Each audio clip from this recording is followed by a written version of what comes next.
se va a pensar, ¿no? A racionalizar más en el campo de la economía, ¿no? Eh,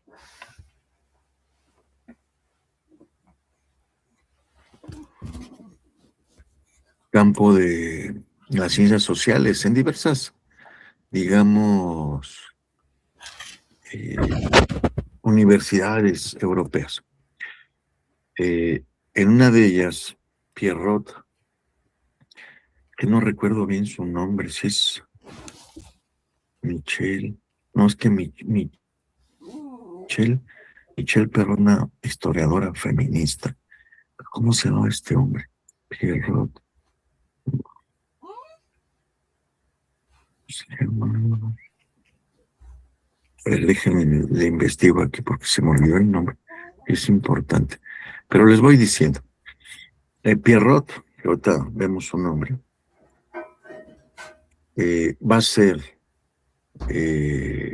uno de los autores clásicos del desarrollismo a nivel internacional a partir de los años 40, 50, 60 y Autores hasta de que la dura, teoría ¿no? del desarrollo. La tendencia al desarrollismo en los años 70, primeros años de los años 80, ¿no? Él es el que crea muchos de los conceptos que todas siguen utilizando, como los polos de desarrollo, ¿no? Los nichos de desarrollo. Le han puesto una infinidad Polos de de desarrollo, autor. conceptos, ¿no? Sobre cómo se puede desarrollar un país que no es desarrollado. Y lo que propone Pierrot, ¿no? En la mayoría de sus textos, es que los países no desarrollados, ¿no? O que perdieron, digamos, así lo plantea, ¿eh? Que perdieron la oportunidad y el proceso clásico de la industrialización y el desarrollo, tienen muy poca posibilidad de, tienen muy poca posibilidad de desarrollarse, ¿no? Si no es a partir de las inversiones. Por eso les decía que habría que,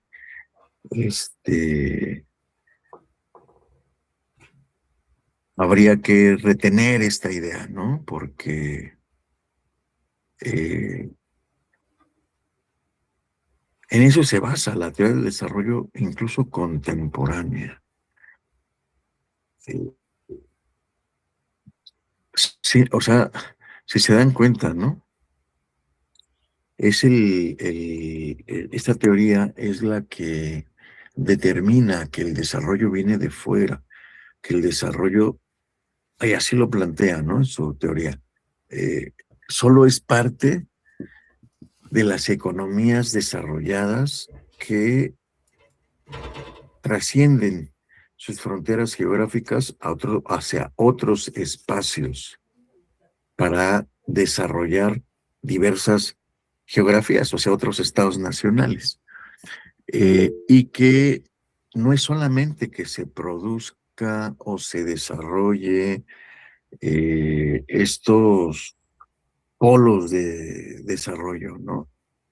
Eh, Sino que tienen que ser diversos. O sea, no es de que en América Latina o en Argentina, ¿no? En Brasil, en México, solamente una área geográfica de estos países se empiecen a construir polos de desarrollo, ¿no?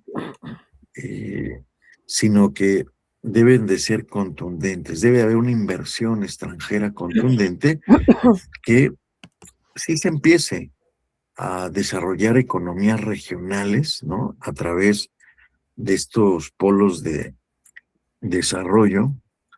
Ya por ahí me puso el nombre eh,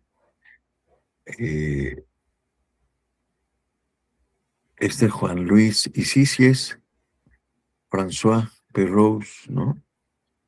No sé por qué siempre lo hago inglés, ¿no? Perrot. Ese es el François Perrault, ¿no? Perrault. bueno, se debe de pronunciar François Perrault, ¿no? Eh, Exactamente es ese autor, ¿no?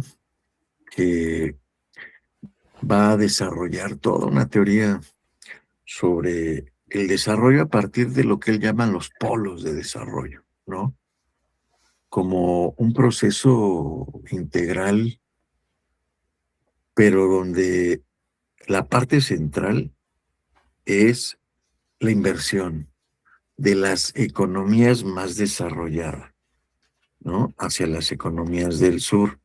Entonces, pues lo dice abiertamente, el desarrollo de las economías periféricas depende del desarrollo ya constituido, ¿no? Elaborado de los países centrales a partir de la inversión. Es un punto central que ya desarrollaron los teóricos clásicos y que él lo retoma y lo desarrolla para, digamos, su presente, que es el siglo XX, ¿no? Eh, Hay muchas, como todo, hay muchas, sí, ¿levantaste la mano? Sí, profesor. Se me hace muy criticable. De hecho, supongo que las teorías críticas han de criticar bastante estas teorías porque son muy eurocentristas, por lo que noto, porque el desarrollo solamente puede ser en base al poder extranjero y a estas potencias que pues en algún momento eran las europeas, ¿no?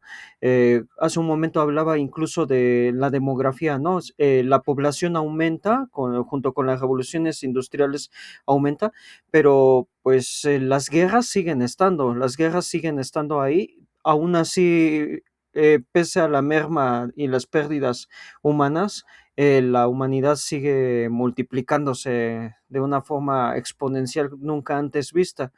Eh, lo que me parece muy criticable es cómo eh, es que prácticamente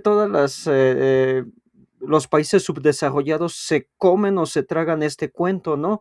Creo que es muy entrado incluso a los noventas el pensar que requerimos de la inversión extranjera y promovemos la inversión extranjera para que nuestras naciones se puedan desarrollar, porque de otra forma no se podría, si no estaríamos cayendo tal vez en un discurso proteccionista, un discurso antiliberal, un discurso contrario a los ideales del liberalismo, ¿no? Y tal vez de esta que está hablando profesor. Claro, sí, va por ahí el asunto, ¿no?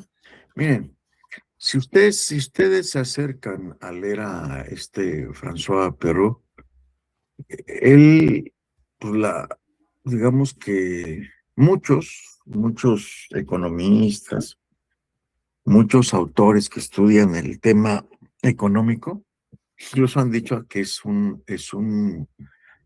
lo que él plantea, es una economía humanista, humana, ¿no? Que trata de compartir los saberes, ¿no? Compartir el desarrollo que tienen los países centrales. Pero desde una visión crítica, pues obviamente esto es una tomada de pelo, Sí. porque pues él lo plantea de una forma muy bonita, en realidad. Siempre que uno lee un texto, pues hay que estar bien afilado, ¿no? La lectura, la interpretación, ¿no? Leer entre líneas. Porque, miren, fíjense, así como para irnos sobre este asunto, y es importante porque es importante François Perrault, porque todo el mundo lo utiliza, desde científicos sociales, organizaciones sociales, gobiernos, ¿no? Utilizan las ideas de François Perrault para hablar sobre la posibilidad del desarrollo económico en los países que no lo han alcanzado, ¿no? Eh, pero este autor, pero siempre pensó que, y es el que también plantea esta cuestión que me adelanté un poquito, que no es lo mismo el crecimiento que el desarrollo, que El crecimiento es más fácil de alcanzar porque se da a través de la medición, ¿no? O de la construcción y medición de diferentes indicadores cuantitativos. Eh, por ejemplo, pueden ser el EPA, ¿no? O el PIB, ¿no?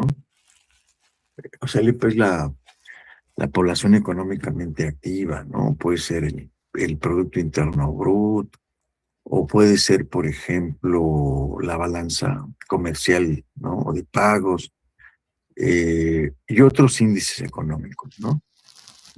Pero ahí sí tiene razón François Perrault. ¿Por qué? Porque pues en la mayoría de los países pues podemos tener elevado el PIB o un PIB moderado pero aceptable, pero eso no se traduce en el desarrollo, ¿no? Entonces ahí sí le damos la razón a Perrault. Pero eh, el asunto es cuando empieza a hablar, ¿no? Dice, ¿por qué no es lo mismo crecimiento que desarrollo? Y cuando empieza a hablar de desarrollo, lo que plantea, y ahí también tiene razón, ¿no? O sea, ya hasta ahí vamos todo bien, que el desarrollo tiene que ver no con el crecimiento y la medición única de indicadores, ¿no? Sino que implica, y esto es importante, cambios estructurales, sociales y sobre todo en la mentalidad de la gente, de la población, que estén comprometidos, ¿no? Para generar un desarrollo sostenido y sostenible. Hasta ahí, pues vamos bien, por supuesto. Se necesita cambiar las estructuras, por ejemplo, aquí hemos planteado algunas cositas, ¿no? Por ejemplo, en el caso de México, de América Latina, de África, de varios países. De Asia, pues ya algunos países lo han hecho, porque son potencias. Por ejemplo, cambiar la estructura sería, pues, apoyar, por ejemplo, en el caso mexicano, el campo, ¿no? O sea, una verdadera revolución agrícola, productiva, ¿no? En donde obviamente se respeten ciertas formas de producción, pero se impulsan otras, que cree capital agrícola que después sea eh, trasladado a las otras áreas de la economía, principalmente la industria, ¿no? Eso podría ser, o es lo que es un cambio estructural, ¿no? Social, pues obviamente va cambiando, o sea, si no hay democracia social con democracia económica de forma paralela, el proceso de desarrollo de un país se estanca, ¿no? Debe de haber cambios sociales. Eso es importantísimo. Por ejemplo, ¿a qué se refieren? Bueno, pues para poder desarrollar un país se deben de hacer universidades, ¿no? Nosotros tenemos un déficit de universidades, o incluso a veces tenemos muchas universidades, pero que no sirven para un carajo porque el objetivo es muy básico. El objetivo es crear como esto de especie de engranajes, ¿no? Para el capital privado, ¿no? O sea, para las industrias y no generar sujetos críticos que piensen cómo desarrollar el país a partir del beneficio de los ciudadanos e incluso de forma regional, ¿no? Todas las regiones son muy diversas. Pues eso sería un cambio social y obviamente eh, este tipo de, o por ejemplo, el cambio de medios de comunicación, el cambio de mentalidad en los roles, ¿no? De mujer-hombre. Eso va creando el cambio de mentalidad. Eso es un cambio estructural, ¿no? Es un cambio que permite eh, transitar de la idea de crecimiento a desarrollo. Hasta ahí va bien. Suena bien, son palabras que yo firmaría, o sea, suenan muy bonitas. El problema es el siguiente. El problema es cuando empieza a acuñar su solución. O sea, pues al final todo el mundo le pregunta a François Perrault, bueno, sí, todos estamos de acuerdo, pero ¿cómo? ¿Qué propone usted? ¿No? Y ahí es donde plantea, eh, que por su naturaleza, o sea, no explica históricamente un fenómeno, ¿no? Sino que dice, por naturaleza, ¿no? El desarrollo ocurrió como ocurrió, ¿no? Ocurrió que hay países más desarrollados y países no desarrollados. Nunca explica el por qué, solo es, eh, menciona, porque ni siquiera es una explicación, sino que menciona que así se dio, ¿no? Casi, casi. Obviamente, ¿no? De repente se dejan entrever estas cuestiones, como ya dijo el compañero, racistas, de pensar que en Europa o en Francia se dio el desarrollo porque son culturas más cultas, ¿no? Más desarrolladas, y no, tiene que ver con economía política, con el ejercicio del poder, ¿no? Estas naciones en el campo internacional, tienen que ver por muchas cosas, pero él no se mete en eso. Él lo que dice es, según yo, dice el autor, ¿no?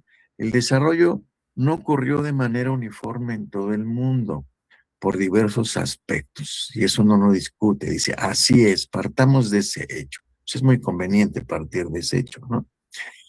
Y dice, y como es así, la única solución es crear clústeres, ¿no? O polos de desarrollo en los países que no tienen industria, que no están desarrollados o que tienen industrias muy débiles, ¿no? Y que viven aún en el subdesarrollo, ¿no? Nunca habla de dependencia, nunca habla de sistema internacional o ejercicio de poder, nunca habla de eso, solo habla de esta idea. Dice, a partir de los polos de desarrollo o los clústeres, que son polos de inversión, eh, se pueden desarrollar los países periféricos, ¿no? Porque dice, hay un centro, que obviamente es Francia, Inglaterra, Alemania, todos los países en donde el proceso industrial del siglo XIX o de forma tardía en los primeros décadas del siglo XX se dio. Dice, ellos están en condiciones para ser los nodos, ¿no? Que generen el desarrollo hacia el exterior. Pero lo que uno ve es que lo que está planteando es eso, el desdoblamiento de estas economías hacia las economías periféricas que van a generar ciertas estructuras de dependencia, ¿no? ¿A partir de qué? A partir de la inversión financiera. Y entonces son polos de desarrollo o clústeres, ¿no? Como burbujas en un primer momento, en donde pues se va a estimular la producción, ¿no? La innovación, la creación de empleo, y de ahí viene esta idea del desarrollo regional. O sea, François plantea, ¿no? Pero que a partir de la construcción de los clústeres o polos de desarrollo, se genera desarrollo regional. Pero dice algo importante. Dice, este proceso sería el inicio, ¿no? Porque lo que se deben de generar son clústeres por todas partes. Hasta que estos clústeres, como os hagan de cuenta, la idea es generar, es como el aeropuerto que no se hizo en Texcoco, esa era la idea. Generar estas pequeñas como ciudades, porque obviamente cuando tú construyes, abres un clúster, pues necesitas alimentos, necesitas servicios, necesitas, por ejemplo, agua, drenaje, o sea, generas pequeñas ciudades. El aeropuerto iba a ser eso, un clúster.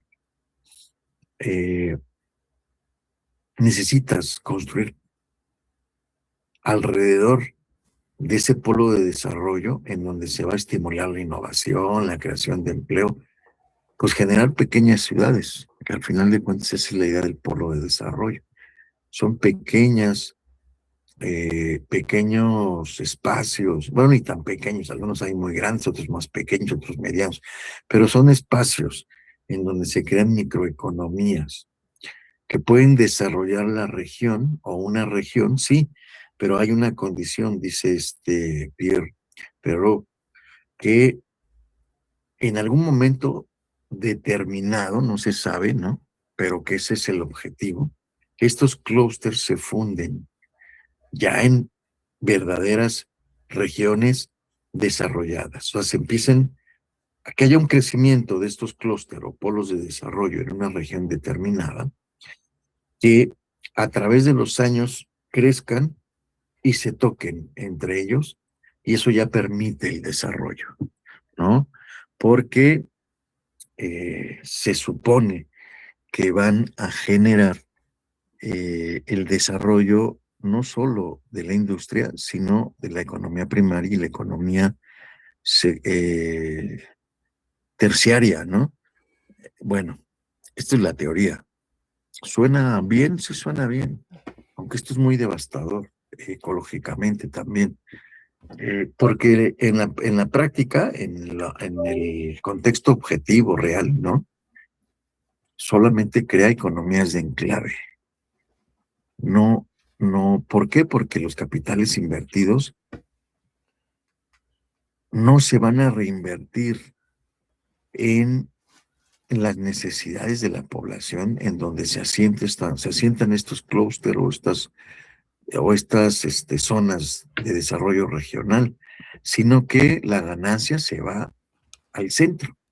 O sea, si yo invierto financieramente en la construcción de un clúster, las ganancias no las voy a invertir en ese país, ni tengo compromisos con ese país, incluso pago salarios muy bajos, no les doy pensión, no les doy vacaciones, o sea, hay una explotación del trabajo mayor, y toda la ganancia regresa por la vía de los centros financieros a los países de origen, o por lo menos a los bancos internacionales donde ellos son los dueños, ¿no?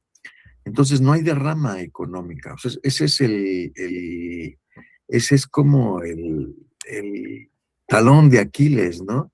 Que una cosa es la teoría y otra cosa es la realidad, cómo ha estado funcionando. Por ahí oí algo, alguien levantó una manita,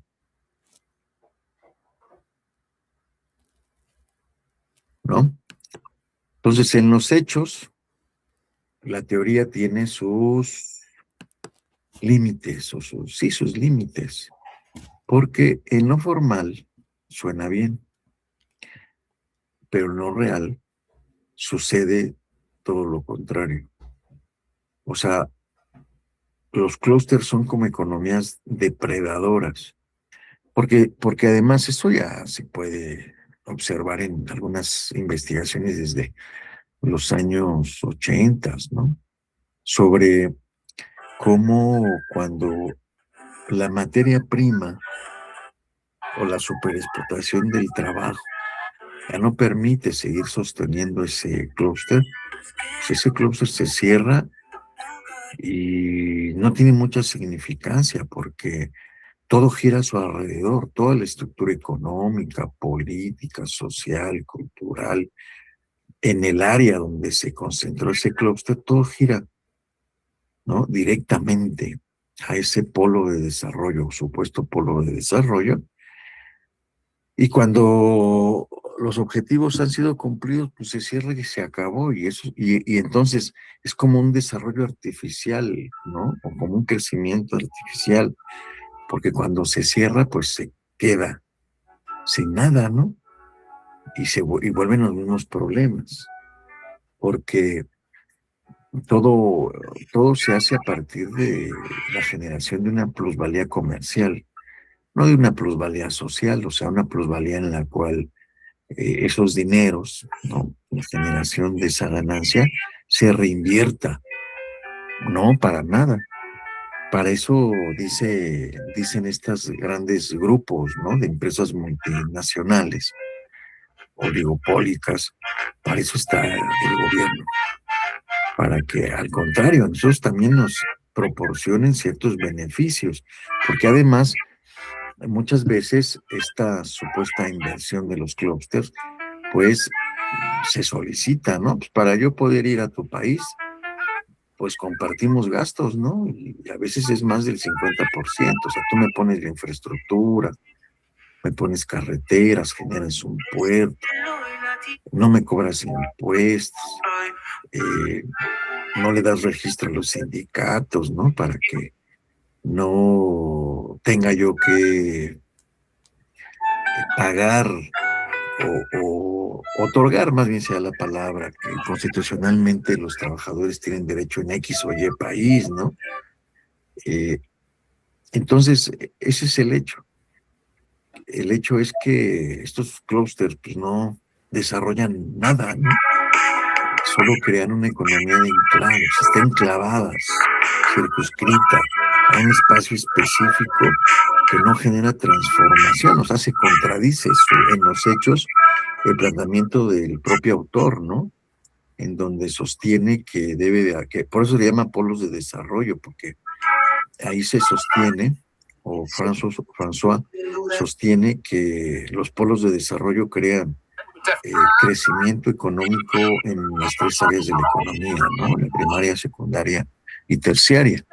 Y no es cierto, porque muchos alimentos no necesariamente tienen que ser producidos en la región, los pueden traer incluso hasta de otro país, porque eso le sale más barato a la economía local, o sea, a la economía de la empresa, a la economía del clúster, ¿no? Que es una estructura que no solamente participan los empresarios, sino participan la población, los gobiernos, en donde se haya constituido este clúster, ¿no? Entonces ahí es donde se cae el asunto. Entonces, desde mi punto de vista, pues esta teoría del desarrollo clásico, potenciada por los estudios de pues es un importante economista porque todo el mundo lo lee, ¿no? Todos los que quieren trabajar, incluso los asesores, los gobiernos que quieren impulsar, ¿no? Un proceso de desarrollo, pues leen a este autor clásico, ¿no? Pero sin mediar, digamos, una lectura crítica, ¿no? Sin hacer el análisis de riesgo, ¿no? Bueno, si hacemos esto, ¿qué pasa? Si hacemos lo otro, ¿qué pasa? Generalmente lo que ha producido estas economías o esta teoría del desarrollo clásico, pues en realidad son más problemas que soluciones, ¿no? Por ejemplo, Cancún está basado en esa teoría, ¿no? Cancún es un clúster de desarrollo basado en los servicios sí, los servicios, ¿no? Hay turísticos, ¿no? De diversión, ¿no? De pasatiempo, de turismo, pero que pues, obviamente, por supuesto que Cancún no es el Cancún de los años 50, 60, ¿no? El Cancún de los 2000, ¿no? Pero las condiciones de trabajo, la vida de la gente común que también ha sido desplazada por una emigración internacional, pues no hay nada de desarrollo ahí, ¿no? Hay mucho abuso, ¿no? En muchos sentidos. Pero sí hay una derrama económica por parte particularmente de los turistas extranjeros, pero que no se queda aquí. O sea, uno puede estar en la Riviera Maya, ¿no?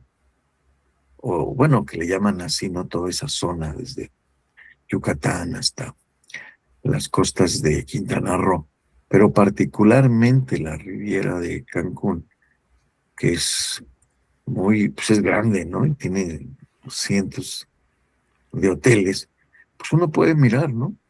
Son la mayoría extranjeros, que todas las ganancias, pues una parte minoritaria se queda en el pago de salarios.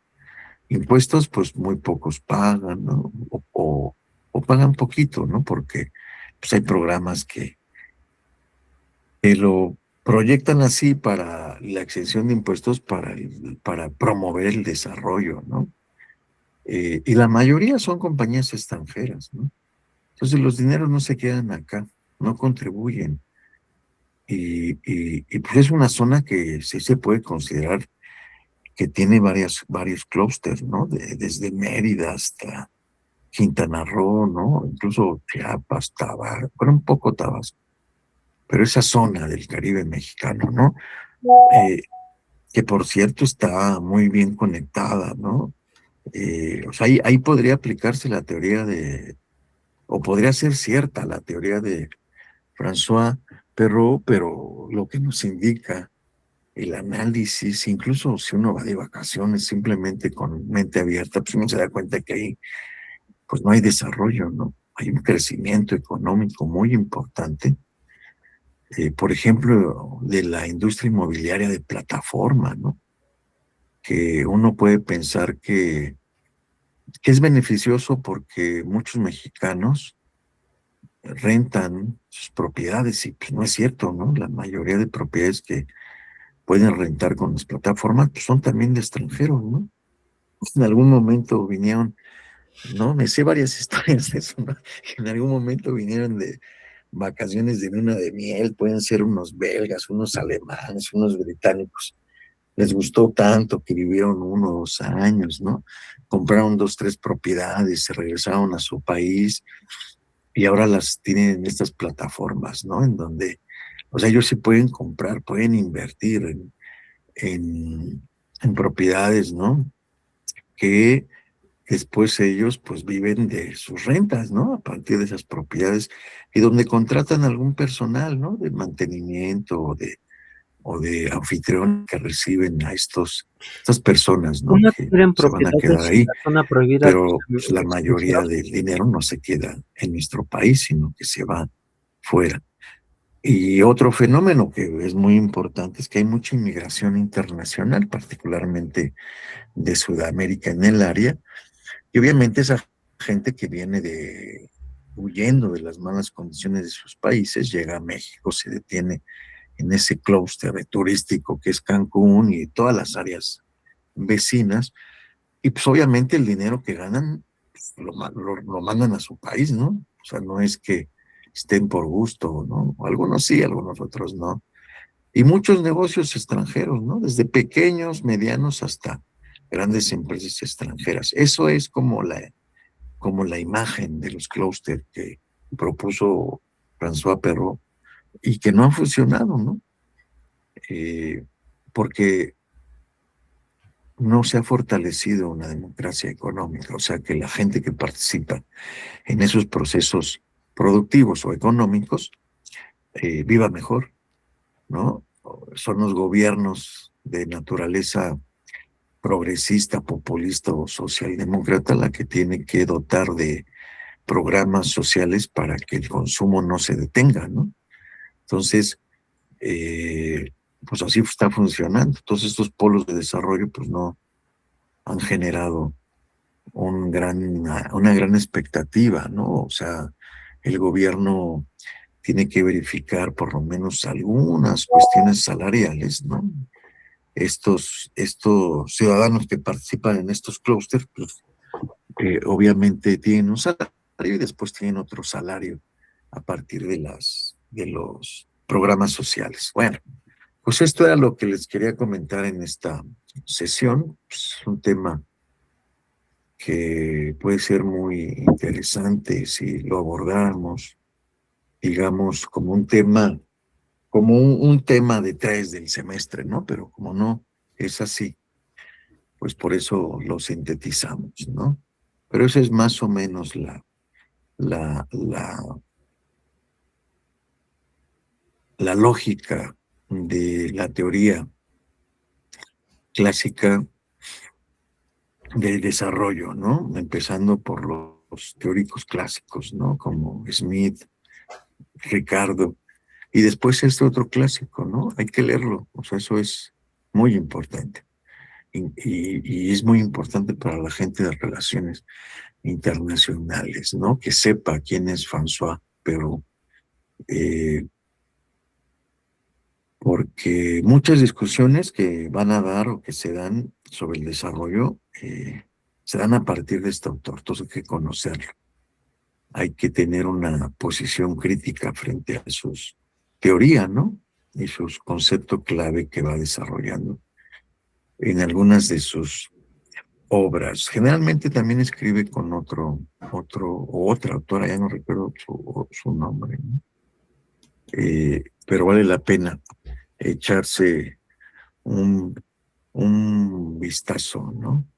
Sobre sus obras, que pues, algunas son súper importantes, ¿no? Bueno, a ver, creo que por aquí. A ver, Juan.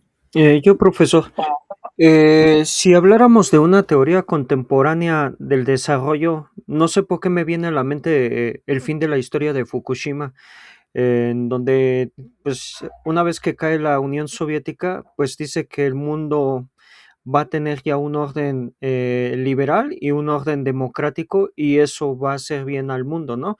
Él ya predice que eso va a devenir en el mundo post bipolar, ¿no? O sea, sin embargo, lo que podemos ver es que sí, tal cual Fukushima suena muy bonita la teoría acá como con este Francois Perrox, pero ¿qué es lo que pasa? 25 o 30 años después podemos ver que la realidad se opone totalmente a ello, ¿no? O sea, sí se pueden usar como para explicar el sistema y por qué habría que defender el sistema liberal, el sistema económico liberal y la política económica que viene defendiendo el liberalismo, pero en la práctica simplemente sí queda reducido a deshumanización. Claro, ¿no? Toda la cuestión del fin de la historia que plantea este autor, pues en realidad ya entró en crisis, ¿no? Ya eh, fue la que, digamos, esta postura es la que sostuvo el proceso de globalización unilateral, ¿no? El fin de la historia, la queda de la Unión Soviética. No hay otro camino más que la visión liberal, ¿no? De mundo. Funcionó hasta las crisis que estamos viviendo hoy, ¿no? Ustedes viven en una época muy interesante, el desarrollo de su formación profesional, porque estamos viviendo, pero ustedes también, y más como de gente que estudia relaciones internacionales, pues están viviendo una época muy interesante, porque eso también ya se está cayendo, ¿no? Estamos buscando otras alternativas, se está construyendo un nuevo sistema internacional. Vemos cómo el presidente, entre comillas, de la nación más poderosa, ¿no? Que es Estados Unidos, va y le besa las manos al presidente chino, ¿no? Entonces, estamos en un proceso de cambio. Y o sea, digamos que la teoría más reciente sobre el desarrollo, pues es la teoría la que plantea un sistema internacional multilateral, ¿no? Donde domine el multilateralismo, la cooperación, ya sea en economías liberales, ¿no? O economías socialistas. Eso creo que lo que dicen los chinos no importa. Nosotros somos todo, ¿no? En uno, ¿no? Somos socialistas, pero también podemos ser, dicen, los más capitalistas hacia afuera. Dicen, pero el punto no es ese, el punto es cómo nos organizamos para que este mundo no colapse, ¿no?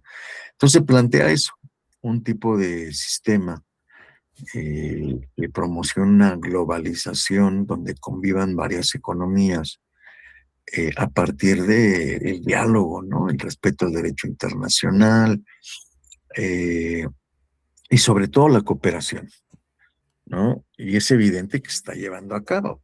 Por ejemplo, China, pues está haciendo inversiones muy importantes en muchos países del mundo o ayudando a muchos países. Eso va a traer consecuencias y va a traer consecuencias, pero creo que la visión china es mucho mejor que la visión occidental, ¿no? Porque ahí sí existe la palabra cooperación. Va a traer conflictos, no sabemos en qué va a derivar, pues no sabemos, pero hasta el momento ahorita es la mejor alternativa, ¿no? Que creo que hay que caminar y obviamente va a readecuar o recrear, inventar un nuevo sistema internacional. Pues por eso les digo que ustedes son privilegiados porque al mismo tiempo que están estudiando, van a ejercer su profesión en un mundo que se está reconstruyendo y eso es muy interesante, ¿no? Eh, Y eso sería, o sea, la teoría más actual sobre el desarrollo, pues esa es la teoría que plantean los chinos, ¿no?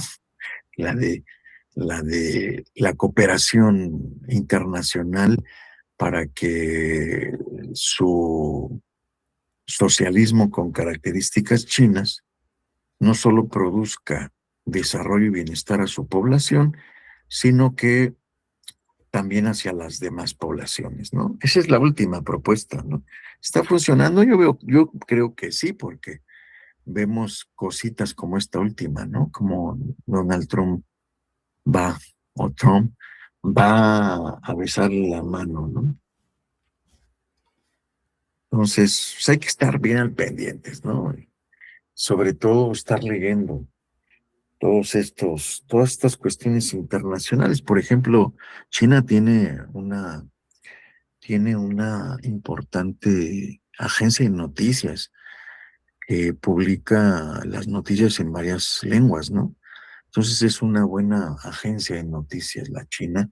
Obviamente, pues también le mete ahí ciertas cosas a su favor, pero bueno, todos los países lo hacen, toda la prensa, los nodos de información lo hacen. Eso no es algo que nos sorprenda, pero debemos tener capacidad de análisis para saber qué es lo objetivo y qué no lo es, ¿no? Y eso lo encontramos confrontando diferentes fuentes informativas, ¿no? No solamente leyendo las fuentes de Occidente. Entonces, pero por ahí va la cosa, ¿no? Es una época muy importante para todos, ¿no? Pero sobre todo ustedes que son jóvenes, enjundiosos.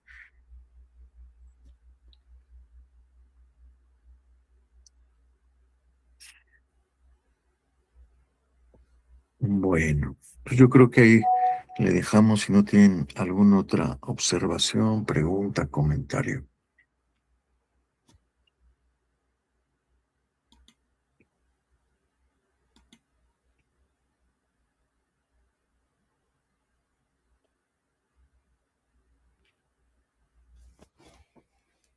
No, profe, todo bien. Bueno, estaba buscando qué libros recomendarles, pero tiene bastantes, que es que cualquiera de ellos, porque siempre regresa a lo mismo. Eh, pero tiene uno básico que se llama el nuevo concepto del desarrollo. Yo creo que ahí como que condensa sus planteamientos de la juventud, digamos, cuando los primeros planteamientos que hace, y los planteamientos de la madurez, ¿no? Teórica. Entonces yo creo que ese es el libro más recomendable, ¿no? El de un nuevo concepto para el desarrollo. Bueno, pues entonces nos vemos el lunes, ¿verdad? Se cuidan mucho. Ahí también vamos a ver otro tema de estos, ¿no? El tema de la teoría sobre el subdesarrollo, que ya lo vimos algo, pero tiene que ser basado en la teoría, en la confrontación de desarrollo y subdesarrollo en particular. Bueno, nos estamos viendo entonces el lunes, se cuidan mucho y que se la pasen bien el fin de semana. Hasta luego, profesor. Ojalá haya tenido un bonito día del maestro. Bye. Sí, ahí descansando y trabajando, pero sí descansé, ¿no? Más. Bueno, se cuidan mucho, nos vemos.